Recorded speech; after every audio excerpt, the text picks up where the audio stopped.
Welcome to the Human Archive. If you enjoy original science fiction stories about humanity finding its place among the stars, subscribe and join us for the next one. Now, let's begin. The Wrong Tram. Princess Ysara Kaith had been told not to wander 11 times that morning. The first reminder had come from Captain Edrin before breakfast. The second came from her mother, while attendants fastened the silver clasp at her shoulder. The other 9 had been distributed among guards, diplomats, protocol officers, and one human liaison who seemed deeply concerned that Wayfarer Station contained moving walkways. Ysara had not wandered. She wished everyone would notice. At 8 years old, she was perfectly capable of walking through a public station without disappearing into it. She knew that because she had already walked through 4 public stations and had disappeared in none of them. Wayfarer was larger than the Virellan orbital palace and considerably louder. Human voices blended with translator tones beneath the high glass ceiling. Light from the planet below spilled through enormous windows, turning the polished transit floor blue. Ysara walked 6 steps behind her mother, exactly where Captain Edrin had placed her. The royal guard formed a loose ring around them. They were not supposed to look like a ring. They did. Human bystanders noticed anyway. Ysara had spent the last 2 days learning that humans tried very hard not to stare at royalty while staring at royalty. Human children were less discreet. A small human girl on the opposite side of the concourse had been staring at Ysara for nearly a minute. Ysara stared back. The girl smiled. Then her mother took her hand and hurried toward one of the station trams. Something blue slipped from the girl's other hand. It landed near the platform edge. The girl did not notice. Ysara did. She glanced toward Edrin. He was speaking quietly to a human security officer. Her mother was only a few steps ahead. The tram doors were still open. Ysara picked up the object. It was made from folded paper, a whale, she realized. Humans had an unreasonable fascination with folding paper into animals. The girl was already inside the tram. Ysara hurried after her. She would hand over the whale. Then she would return to her mother and Edrin. 6 meters, perhaps. No one would even notice she had moved. The warning tone sounded. Ysara stopped. The tram doors began to close. The human child was farther inside than she had expected, blocked by several adults. Ysara turned back. Captain Edrin was looking directly at her. His face changed. "Highness." Ysara stepped toward the door. A transparent safety barrier rose between the platform and the tram. She collided with it. Edrin reached the other side a heartbeat later. His hand struck the sealed glass. The tram moved. For one horrible second, Ysara could see him through the door. His mouth formed her name. Then the platform slid away. Ysara stood perfectly still. No one inside the tram screamed. That seemed unfair. The human girl had already disappeared through the crowd with her mother. Ysara still held the paper whale. She considered pulling the emergency stop. Her security instructors had taught her that emergency controls should not be used unless continued movement created immediate danger. The next station was only 30 seconds away. Getting off there was sensible. Captain Edrin would know which tram she had boarded. He would meet her at the next stop. Probably before she could even become properly embarrassed. Slowed. Ysara positioned herself beside the doors. When they opened, she stepped onto the platform. Edrin had not reached the next stop yet. That was expected. Even Edrin needed more than 30 seconds to reach another platform. She examined the signs. Wayfarer had 2 transit levels running in opposite directions around the station's central ring. The lower level returned toward the diplomatic district. At least, Ysara thought it did. The sign showed a blue arrow beside an image of a ship. The diplomatic district had ships. She followed it. 5 minutes later, she was standing beside a hydroponics exhibit she had never seen before. Ysara stopped. Ysara stopped and looked back at the unfamiliar hydroponics exhibit. She retraced her steps. The corridor divided. One branch led upward. The other curved downward. Both were marked with blue arrows. Ysara's irritation became something colder. She touched the security beacon beneath her sleeve. The status light was amber. No network contact. The tram's shielded transit tunnel must have interrupted it.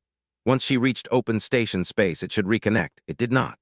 Ysara swallowed. Her instructors had been clear about separation. If she could safely return to the last known location, she should. If she could not, she should find station security or remain in a public area and wait. She was not lost. Not yet. She was not lost yet. She had simply taken the wrong route. Ysara chose the upward corridor. 20 minutes later, she admitted to herself that she was lost. Her left sandal broke soon afterward. The strap snapped as she crossed an empty side concourse. Ysara nearly fell. She caught herself against the wall, stared at the ceremonial shoe in disbelief, and felt something inside her finally give way. The sandals had been made by the first household. They had been fitted 3 times. They were apparently less competent than human transit signs. Ysara sat beside a closed maintenance kiosk. The corridor was quiet. People passed occasionally, but none looked familiar. She put the broken shoe in her lap. The paper whale rested beside it. Her eyes began to sting. Crying would not help her find the diplomatic district. She knew that. Her eyes watered anyway. Ysara pressed her lips together and concentrated very hard on breathing. A pair of heavy work boots stopped several steps away. She looked up.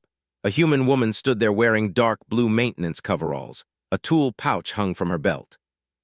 Her black hair had escaped whatever arrangement had once contained it, and there was a streak of grease along one wrist. The woman looked at Ysara. Then she checked the empty corridor. Then she looked back at Ysara. She did not come closer. "Hey," she said gently. "Are you supposed to be by yourself?" Ysara considered lying. Then she looked down at the broken sandal. "No." "Camille." The human woman did something unexpected. She crouched, not close enough to touch Ysara, not close enough to block the corridor.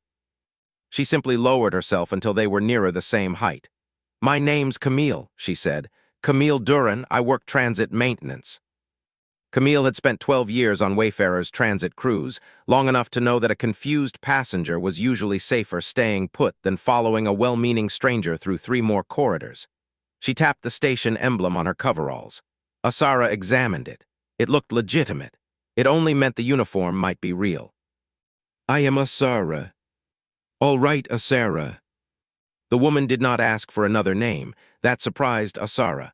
Camille glanced toward the paper whale and then at the sandal in Ysara's lap. "Did you hurt your foot?" "No, the strap broke." "Okay." She said it as though broken shoes belonged lower on the emergency scale than missing adults. Ysara appreciated the distinction. Camille rested her forearms on her knees. "Do you know where your family is?" Ysara hated the answer. "I know where they were." Camille's eyebrows lifted slightly. "Yeah, that's different." Ysara looked at her more carefully. Most adults would have repeated the question until Ysara gave the answer they expected. Camille simply accepted the distinction. "I was in the Central Transit Concourse," Ysara said, "near the diplomatic district." "And you took a tram?" "Yes. On purpose." Ysara hesitated, partly. Camille nodded as if that made sense. "I'm going to call station services.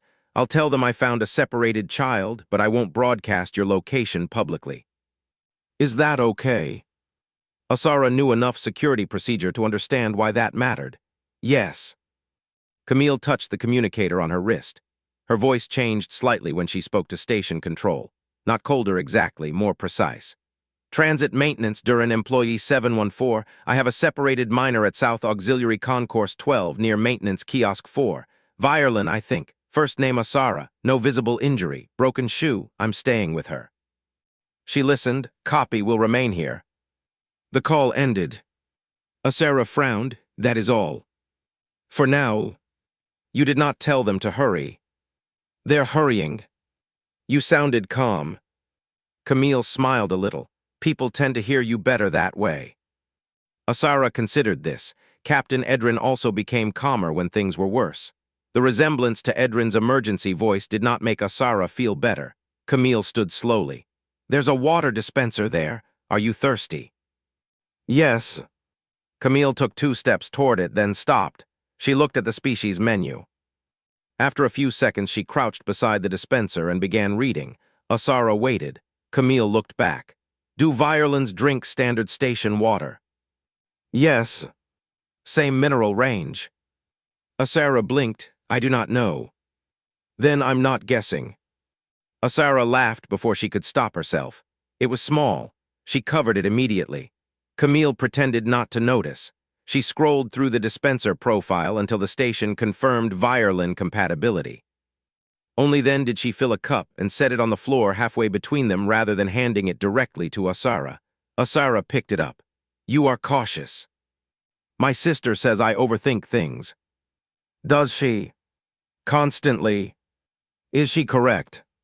Camille considered, "Annoyingly often." Ysara drank. The water tasted exactly like water, which was unexpectedly reassuring. For several minutes they waited. Camille did not ask unnecessary questions. She did not tell Ysara everything would be fine. She did not say there was nothing to worry about. Instead, she leaned against the kiosk and looked down the corridor every few seconds. Ysara eventually asked, "Will you leave when station security comes?" "If they take over, probably, unless they need me." Ysara did not like the idea of Camille leaving yet. Ysara looked down at the whale. Camille noticed. "What's that?" "A whale. I can see that. It belongs to someone else."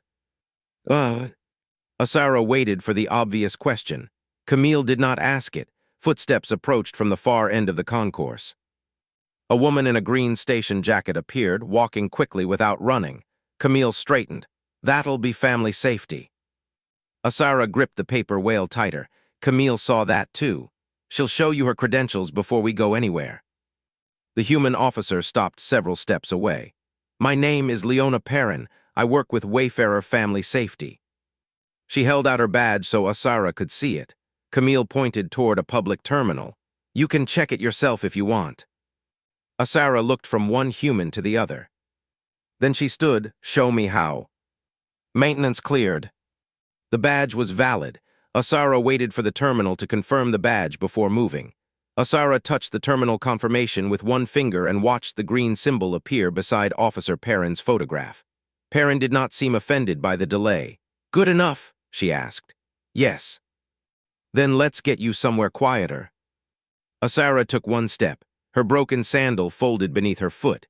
Camille caught the kiosk before she caught Ysara. Ysara noticed. The human had been close enough to grab her. She had chosen not to unless necessary. Camille pointed at the shoe. "That is not making the trip. It is ceremonial footwear." "I believe you. It was made for the first household." Camille looked at the dangling strap. "The first household owes you a refund." Ysara stared at her. Officer Perrin made a choking sound that might have been a laugh. Camille unhooked her tool pouch. "Can I look at it?" Ysara handed over the sandal. The human examined the broken strap as seriously as if it were part of the station. "I can patch this long enough to walk safely." "With what?" Camille produced a narrow maintenance tie and a soft adhesive pad. Ysara's expression must have conveyed her opinion. "It won't be pretty," Camille admitted. "It was pretty before." "Yeah, that seems to have been the problem." Camille threaded the tie through two tiny openings in the decorative side panel, folded the broken strap back into position, and covered the hard edge with the adhesive pad. Then she reached into her pouch again. Ysara saw the sticker too late. Bright orange, large black letters read. "Maintenance CLERD." "No." Camille paused. "The tie might catch on your clothes." "The sticker is orange." "Yes. My clothing is silver." "I noticed." "It does not match." "No." Camille waited. Ysara looked at the shoe. The repair was ugly and the sticker was worse, but the strap held. She extended one foot with immense reluctance. Camille put the sandal on her.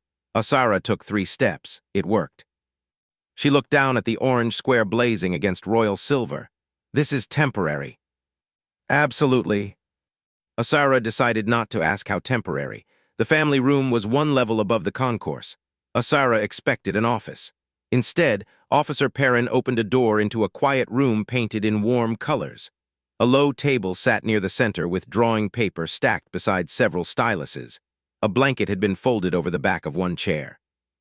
A wall terminal displayed simple pictures of food, water, medicine, toilets, doors, and different kinds of adults. Nothing looked official enough. That made it better. Officer Perrin began checking the station registry. Camille lingered near the door. Ysara noticed immediately. "You are leaving." Camille stopped. "I figured Leona has you now." Ysara did not know why the human's first name felt wrong in her mouth. Not because it was disrespectful. Because Camille leaving suddenly felt like the room had become less familiar. Officer Perrin was kind. Officer Perrin was also new. Ysara stepped forward and caught the edge of Camille's sleeve. The grease stain was rough beneath her fingers. Camille looked down. "Could you stay?" The question came out quieter than Ysara intended. Camille's expression softened. "Yeah," she said, "I can stay." She came back into the room and sat beside the low table. Nothing else was said. Ysara let go of her sleeve. Your mother is what? Officer Perrin's first problem was that Ysara had not given enough information. Her second problem was that Ysara knew this. Your mother's name would help, Perrin said gently. Ysara sat at the table with a stylus in one hand. Caithra. Perrin entered it. The station returned 14 results. That's a popular name. No, it is not. Apparently on Wayfarer it is. Ysara disliked the station more with every minute. Perrin tried residence records. Nothing important. Then transit manifests. Still nothing. Family affiliation. Ysara's stylus stopped. Across from her, Camille was drawing something that looked vaguely like a shuttle and mostly like a potato. Ysara had been taught not to provide royal identifiers casually. She had also been taught to cooperate with verified authorities during an emergency. For the first time, the two instructions pointed in different directions. Ysara placed the stylus down. My full name is Ysara Caith. Perrin waited. Ysara took a breath. Princess Ysara Caith, first daughter of the Virellan Crown and heir of the Ninth Compact. Officer Perrin stopped typing. Camille looked up. The room stayed silent long enough for Ysara to notice the air recycler. Perrin slowly entered the full name. The station searched diplomatic records. A portrait appeared. Ysara hated that portrait. She had been 7. The ceremonial sash had itched. She looked far too pleased about all of it. Camille stared at the screen, then at Ysara. That's you. Yes. You're a princess. Yes. Camille looked down at the orange sticker. Ysara followed her eyes. Do not say anything. Camille pressed her lips together so tightly they almost disappeared. Officer Perrin recovered first. She touched her communicator. Family safety to diplomatic security. I need a secure channel immediately. The reply came so quickly that Ysara suspected the station had been waiting. Captain Edrin's face appeared on the wall terminal. He looked terrible, not injured but frightened. His hair had come loose at one temple. The collar of his ceremonial uniform was open. Someone had removed the polished shoulder mantle he always wore in public. Highness. Ysara stood. I am here. His eyes closed, only for a moment. Are you injured? Ysara looked down at the repaired sandal. My shoe is damaged. There was a pause. Edrin's voice became very careful. Is anything else wrong? No. He exhaled. Ysara had known Captain Edrin for as long as she could remember. He had taught her how to use an emergency beacon before she learned formal court greetings, and he was the reason she knew that panic and urgency were not the same thing. She had seen him angry, amused, and tired, but never frightened until now. Do not move her. Captain Edrin wanted her transferred immediately. Officer Perrin said no. Ysara had never heard anyone tell Captain Edrin Voshel no in quite that tone. It was not rude. Perrin's refusal was calm enough that Edrin had to answer the procedure instead of reacting to her tone. We have a secure vehicle moving toward you, Edrin said through the wall display. Take Her Highness to the East Diplomatic Checkpoint. Perrin shook her head. Not yet, Captain. Edrin went still. Explain. We have not verified the receiving party, and the East Checkpoint is filling with media. I am the commander of her protection detail. I believe you. You are speaking to me on a diplomatic security channel. Yes. Her Highness has identified me. Yes. Edrin's expression tightened. Officer Perrin remained calm. Captain, our lost minor procedure requires Guardian authorization to match the current station record before transfer. We can expedite it. We cannot skip it. Ysara expected Edrin to become angry. He did, but he did not become foolish. Send me the verification requirement. Perrin did. He read it in silence. Camille leaned toward Ysara. He's doing better than my sister would. Ysara whispered. Captain Edrin once stared down an armed separatist delegation. Camille nodded toward the screen. Apparently this is worse. Ysara nearly laughed. Edrin looked up again. Keep her where she is until I confirm the route. Camille muttered. That was already the plan. Ysara looked at her. Do you know he can hear you? Camille froze. From the screen, Edrin said, yes. Camille cleared her throat. Good. Ysara had to cover her mouth. 10 minutes later, the joke stopped mattering. Someone leaked that the princess was missing. Officer Perrin received the alert first. Then Edrin did. Public traffic began converging on the diplomatic concourse. Human security locked the family room's location behind privacy controls. Edrin objected for approximately 30 seconds, then saw the crowd feeds and changed his mind. "No public movement," he said. "Not until we have a clean route." Perrin nodded, agreed. Ysara sat back down. Her mother had not appeared yet. That frightened her more than she wanted anyone to know. Camille slid the drawing paper back across the table. "Want to show me how you got here?" Ysara looked at her. "You mean how I got lost?" Camille considered. "I was trying to be diplomatic. You were unsuccessful. So I'm learning." Ysara picked up the stylus. "Lost children get snacks." The food synthesizer refused to feed her. Ysara took this personally. Officer Perrin scanned her species profile into the machine. The screen flashed amber, dietary compatibility pending. "I am hungry," Ysara informed it. The machine remained unmoved. Camille leaned against the wall. "It doesn't care that you're royal either." Ysara gave her a look. "That was unnecessary." "Probably." 20 minutes later, the station medical database approved a Virellan food profile. The machine dispensed a sweet grain bar wrapped in clear film. Ysara inspected it. "What is it?" Camille read the label. "Apparently nutritionally neutral juvenile snack, species group 6. "That sounds terrible." "Yeah." Ysara opened it. It was excellent. She ate half before remembering court etiquette. Camille was studying the transit map on Ysara's drawing. She had clearly noticed. She clearly intended not to mention it. Ysara finished the rest. Her map was not going well. "I exited here," she said, drawing a line. "Then I followed the blue corridor toward the diplomatic district." Camille tilted her head. "Which blue corridor?" Ysara pointed. Camille moved closer. "Oh. What? This sign. What about it?" "That arrow doesn't mean diplomatic district." Ysara stared. "It has a ship." "Freight transfer." "Why does freight transfer have a ship?" Camille blinked. "Because freight goes on ships. The diplomatic district also has ships." "True." Ysara tapped the map. "That is bad design." Camille opened her mouth, closed it. It made more sense before the last expansion. "It is still bad design." "Fair." Ysara looked down at the folded whale. Camille followed her gaze. "That why you got on the tram?" Ysara nodded. "A child dropped it." "You were returning it?" "Yes." "That was nice." Ysara waited. Camille looked at the map again. "The navigation after that?" "Less nice. Less good." Ysara narrowed her eyes. "Captain Edrin says things like that." "He sounds smart."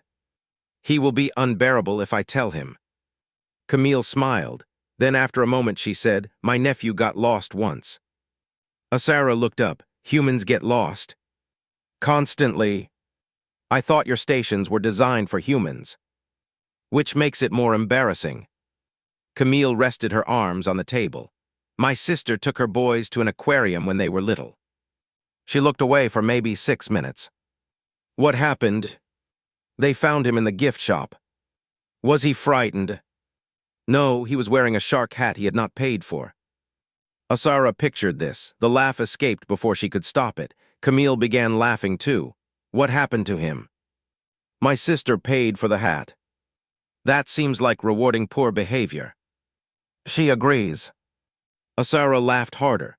For several seconds, she forgot about the diplomatic district, the guards, the missing beacon, and the fact that her mother must be terrified. Then the room door opened. A Virellan household official stood outside. Ysara knew him immediately. Master Virellan. His face filled with relief. "Highness." He stepped forward. Officer Perrin moved between them. "Sir, I need your authorization token." Master Virellan stared at her. The wrong right adult. Master Virellan had known Ysara since she was born. He had supervised her first formal presentation to the Court of Nine. He had once carried her through an entire palace corridor when she fell asleep during a state funeral. None of this impressed Officer Perrin. "I am master of the first household," Virellan said. "Yes, sir." "She knows me." "I know. I know hers." "I believe you." Velryn's patience began to fray. Then what precisely are we doing? Verifying the current Guardian authorization. Ysara stood. He is safe. Officer Perrin nodded. That helps. Velryn looked briefly triumphant. It does not finish the process, Perrin added. The triumph disappeared. Camille looked down at the table very quickly. Velryn contacted Edrin. The captain confirmed his identity at once. Then he refused to authorize the transfer. Ysara blinked. Velryn stared at the wall display. Captain. The East Concourse is no longer secure. Media have reached both public approaches. You sent me here. Before the crowd shifted. Velryn's anger faltered. Edrin continued. Stay with her. Human security is preparing another route. Officer Perrin crossed her arms. Velryn looked at her. The two regarded each other for several seconds. Then Velryn sighed. I owe you an apology. Perrin smiled. You can save it until she's home. The household master looked toward Ysara. His eyes stopped on her sandal. What happened? Ysara immediately hid the orange sticker behind her other foot. Nothing. Camille coughed. Ysara glared at her. The service route. The new plan used maintenance corridors. Ysara approved immediately. Anything that avoided the crowds had merit. Camille knew a staff route that crossed 2 decks and emerged near a secure diplomatic access point. Officer Perrin and 2 human security officers would escort them. When Camille was told she could go home, Ysara said, no. Everyone looked at her. Ysara corrected herself. I would like Camille to come. Camille glanced toward Perrin. The officer nodded. If you're willing. Camille looked at Ysara. Sure. The service route was narrower than the public station. The walls were plain metal. Pipes and conduit ran overhead. Ysara found it much more interesting than the diplomatic concourse. They made it through the first level easily. Then the service lift refused to move. Camille pressed the control. Nothing happened. One of the security officers checked his tablet.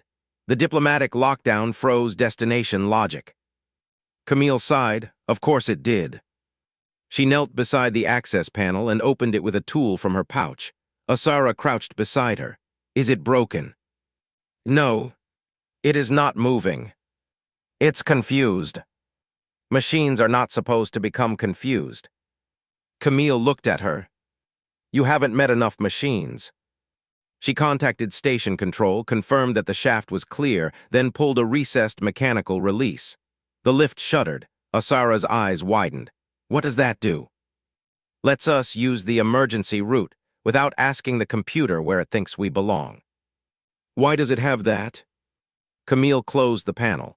Humans don't like being trapped by something just because its computer is having a bad day. The lift opened. Ysara entered first. Her orange sticker caught the light. She had stopped minding it, mostly the Royal Guard.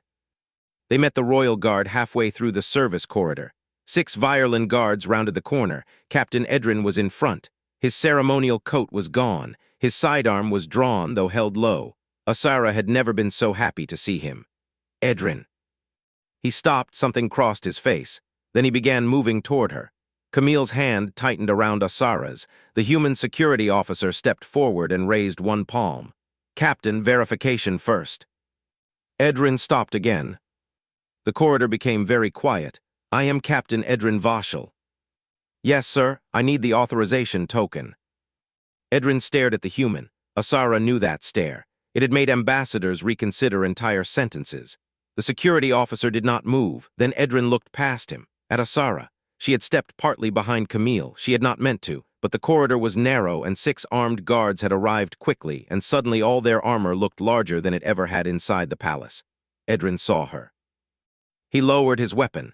Stand down, he said. Every guard behind him immediately lowered theirs. The corridor felt larger. Edrin removed the authorization token from his belt and handed it to the human officer. Verify it. Yes, sir. The officer scanned it. The light turned green. He stepped aside. Camille released Ysara's hand. Edrin approached slowly this time. Then he knelt. I was supposed to keep you in sight. Ysara looked at the floor. I was supposed to stay in sight. His mouth moved slightly. Neither of us performed particularly well. Ysara looked up. That is not funny. No. It almost was. He checked her face, hands, shoulders, and finally the orange sticker. His expression changed. Ysara pointed at him. No. Edrin looked toward Camille. She held up both hands. It was a structural repair. The captain looked back at the sticker. Of course. Ysara folded her arms. Where is my mother? On her way. Can we go to her? Edrin hesitated. Then he looked down the corridor toward the secure room. She is coming here. Ysara understood. Edrin no longer wanted to move her simply because he could. We wait. We wait. Her mother arrived without ceremony. There was no honor guard and no announcement. The secure room door opened and Empress Caithra walked in with 2 guards and Master Virellan several steps behind her. For a moment, Ysara could not move. Her mother saw her. For Ysara, the guards in the room stopped mattering. Ysara. Hearing her mother's voice broke through the control Ysara had been holding onto. Ysara ran. Her mother dropped to her knees and caught her so hard that Ysara made a small sound against her shoulder. Caithra immediately loosened her grip. Did I hurt you? No. Are you sure? Yes. Her mother pulled back and held Ysara's face between both hands. She checked her eyes, ears, neck, arms. Mama. I am looking. I am not injured. I am still looking. Ysara let her, then Caithra noticed the shoe. She stared at the orange sticker. What happened to your sandal? Ysara pointed toward Camille. She repaired it. Camille, standing near the wall, suddenly looked as though she would prefer an airlock. Caithra stood. For the first time, she seemed to actually see the human maintenance supervisor. You found her. Camille straightened. Yes, ma'am. The title sounded strange from a human. It sounded respectful without sounding rehearsed. Where?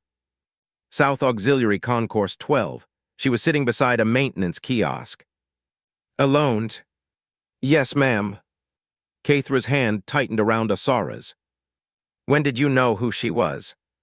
Camille glanced toward Officer Perrin. About an hour later. Her mother went still. Ysara watched her look around the room. Caithra looked at the low table, the drawing paper, the food dispenser, the privacy lock, Officer Perrin, and the human security officer outside. Then Caithra looked back at Camille. You did all of this before you knew. Camille's forehead creased. She was lost. Caithra said nothing. Her fingers tightened around Ysara's again. Then she reached down and pulled her daughter close against her side. Camille looked uncomfortable with the silence. Ysara understood why. Camille seemed to think she had only done what any adult should do for a lost child, the debrief. Ysara was allowed into the debrief because her mother refused to let anyone discuss the incident without her. She was there, Caithra said when one advisor objected. That makes her relevant. Ysara liked this enough to forgive the debrief for existing. She sat beside her mother with drawing paper while Captain Edrin stood at the central table opposite 3 human station officials. Camille had been invited too. She had tried to leave. Ysara had objected. Again, Edrin began with the royal side. We had a 6-meter separation, he said. The tram converted that into an uncontrolled movement event before the detail could close. A human security chief nodded. You had visual contact until departure. Yes. And then the transit shielding killed the beacon. Correct. Edrin pulled up the route map. Our doctrine assumes that separation from the principal may indicate deliberate hostile action. We initiated containment accordingly. Ysara drew a guard beside a whale. The human chief leaned over the map. That helped close exits. It also froze part of our service routing system.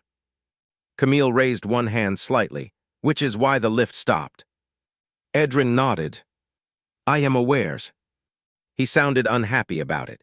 The human chief brought up the family safety protocol. Our child separation system starts from a different assumption.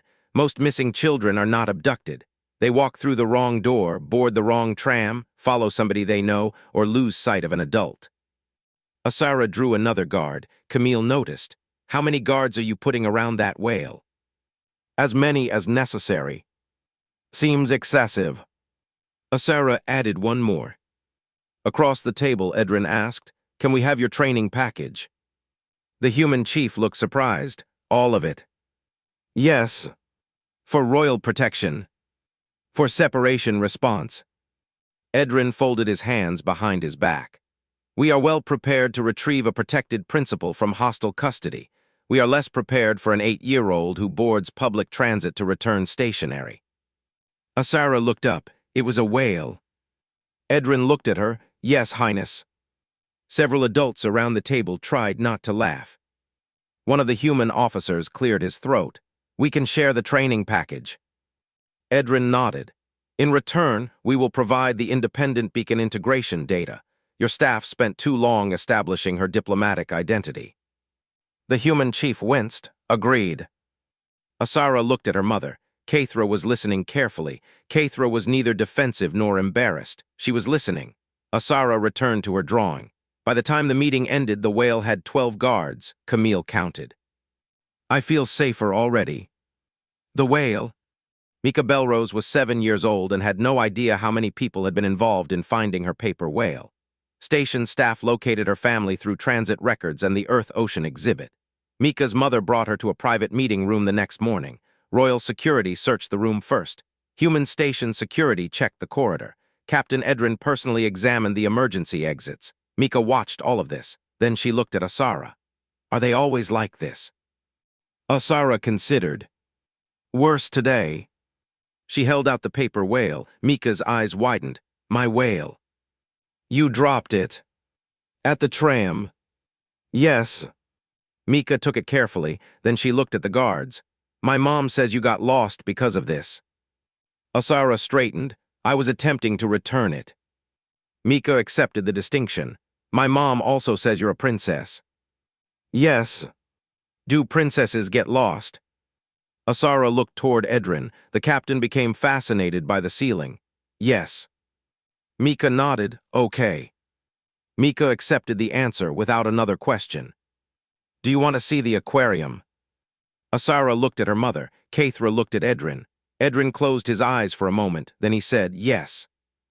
The aquarium visit required far more security than the children needed. Mika's mother came. Caithra came. Camille came because Ysara had asked. Officer Perrin appeared halfway through. 2 human security officers accompanied them. The royal guard formed an outer ring. Ysara and Mika ignored all of them. They watched holographic ocean creatures glide above the exhibit floor. Mika explained sharks. Ysara explained Virellan sky rays. At one point, Mika looked back at Edrin. Is he a robot? Ysara laughed so hard she had to hold the rail. Edrin did not answer. A better rule. The state visit resumed 2 days later. Nothing about the formal schedule mentioned the fact that the heir to the Virellan Crown had spent part of one afternoon eating a station snack in a family room while wearing a maintenance sticker. Ysara was pleased that detail did not appear on the formal schedule. The visit still changed several procedures. Ysara received an independent emergency identification card that did not rely on her royal beacon. She disliked the photograph. Edrin said that was irrelevant. Human Station Services added a direct diplomatic minor verification channel. Master Velryn tested it himself and declared the response time acceptable after making 3 clerks nervous.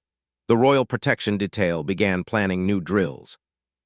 Ysara overheard 2 guards complaining that one scenario required them to locate a child who had gone to buy sweets without telling anyone. She hoped Edrin made that one difficult. Camille returned to transit maintenance. For 3 days, people recognized her everywhere. Camille hated the attention. Ysara found that funny. When a human reporter asked Camille what it felt like to rescue a princess, Camille answered that she had not rescued anyone and had mostly repaired a shoe. The interview became even more popular. Camille hated that too. A map for Camille. The royal delegation left Wayfarer at the end of the week. Before departure, Caithra invited Camille to a private farewell. The court had prepared a formal commendation. It was beautiful. It was gold-edged and embossed. Camille held it as though afraid it might require maintenance. You know, she said quietly to Ysara, I think refusing this would have involved more paperwork. It would. Thought so. Ysara had brought something else. She unfolded a sheet of thick paper and placed it in Camille's hands.